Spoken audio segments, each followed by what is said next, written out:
The Indiana Fever kicking in. Got a bye week. That's right. They got a bye week. Get a chance to put things back together. Next up for the Indiana Fever are the Minnesota Lynx. Man, oh man, this one's going to be a good one. It's going to get hot in the kitchen. I guarantee you this. This is the Money Mike Syndicated Radio Podcast. We're going to bring it to you in the end and just let you know the Indiana Fever are still in the hunt. The dog isn't done. The hunt is still rolling. The Indiana Fever got an opportunity to do some damage. Now, the Indiana Fever are going to face the Minnesota Lynx. And the Minnesota Lynx, keep in mind that the Indiana Fever have beaten the Minnesota Lynx. They took them down in the WNBA Commissioner's Cup. And that game brought a little interesting to it because Indiana started slow. Minnesota came back in the second. And really in the third took over the game and really just shut them down, right? So the teams are getting ready to play again. And now everybody says, okay, the Indiana Fever can't win the tough games. Can't win the tough games against the good teams. I beg to differ. I think the Minnesota Lynx are beatable. I think the Minnesota Lynx are not strong defensively. And I think that the way the Indiana Fever finished up against the Connecticut side, I think you're going to see some carryover in that. What do I mean by the carryover? I think the Indiana Fever can dial in and beat the Minnesota Lynx. Now, you got Nafisa Collier's WNBA MVP. There's another candidate on the floor, right? But the Minnesota Lynx are led by Cheryl Reeve as a head coach. And, of course, the Indiana Fever fans and Cheryl Reeve, there's no love relationship involved in that. I think it's went all the way back to Team USA. That's all I'll ever remember whenever I think about the Minnesota Lynx and Cheryl Reeve. So, but now they're going to put a team on the floor, and it's the Indiana Fever bye week.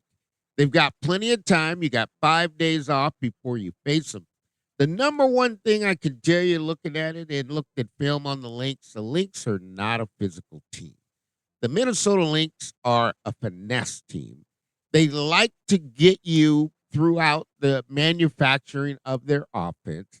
They really are good in transition, and they really try to put pressure on you, double dives through the lane. They'll always run a lot of misdirection to get you confused, to open up areas in the lane that the Indiana Fever are most weak at, and that's leaving the defensive part of the side or not protecting their basket. Now, what's going to offset that? Obviously, you've got Odyssey Sims is here now. She's got a good understanding of how to beat the Lynx.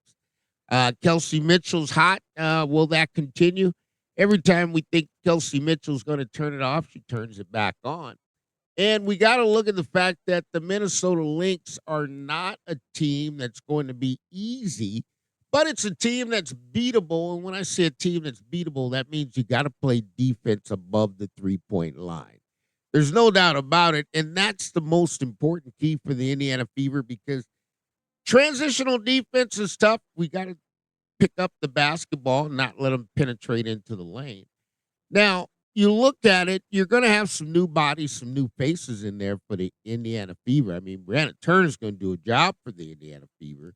You look at it now, and there's a strong, simmering possibility that Caitlin Clark may return.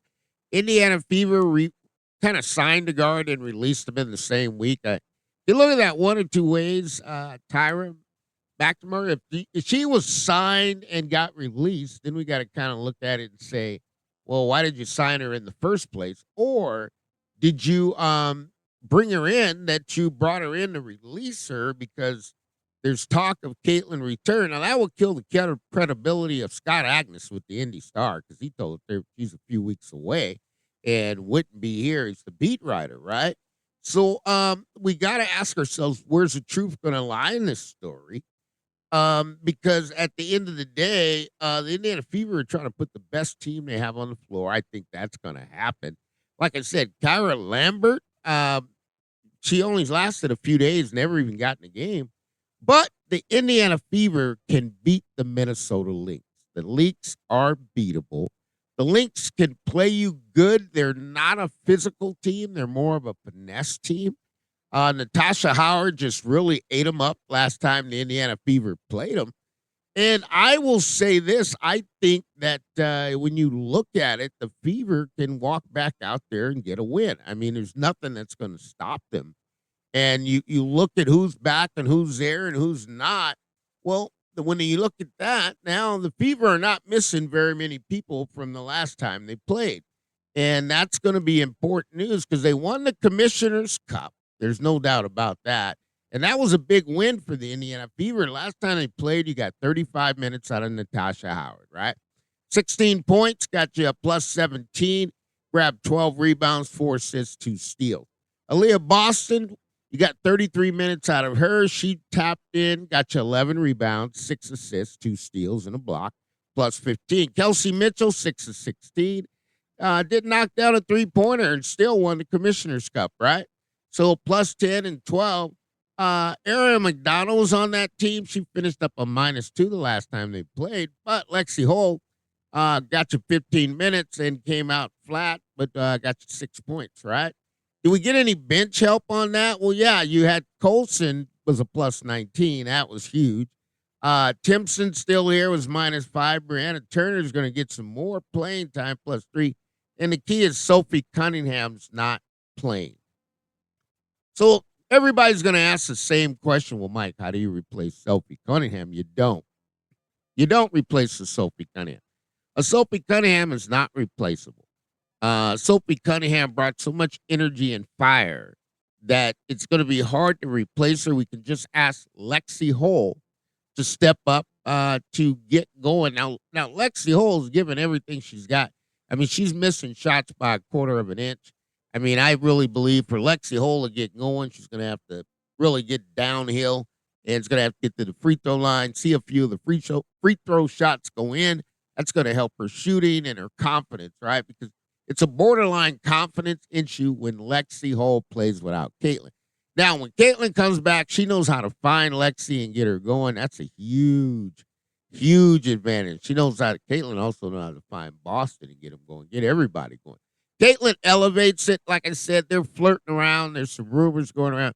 I'll believe it when I see it or something comes out because at the end of the day, I mean, the Indiana Fever, if they get Caitlin, they can start marching to their own drumbeat, and it's just a rotation. Now, Stephanie White, it's interesting.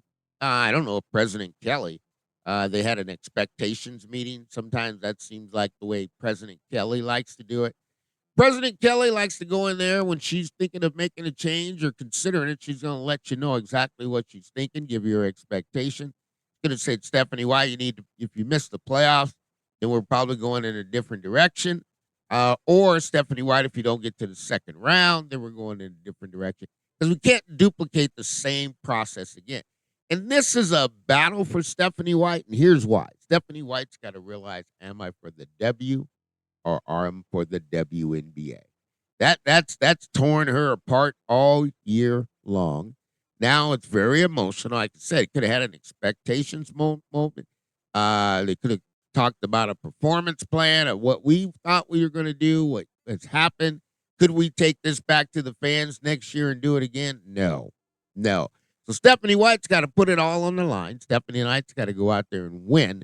And if Stephanie White wins and we come back next year, we can do it again. But if we go down like a blazing or lose games that we should win and not get there, that's going to be what we call a one and done for a WNBA coach. This is the Money Mike Syndicated Radio podcast.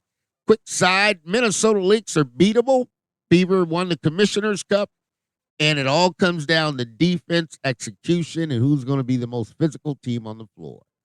You stay tuned. We'll have it for you. We'll bring you updates throughout the week. But the Minnesota Lynx, according to Money Mike, they're beatable. Ain't no doubt about it. But Fever haven't done well against the tough teams. They beat the easy teams. Now it's time for the Fever to get back on track and beat a team with a winning record. This is the Money Mike Syndicated Radio podcast. I truly appreciate you tuning in, and we'll sit back, relax, and we'll see where it goes. We'll get you some more info out this week, and it's a happy Tuesday to everyone.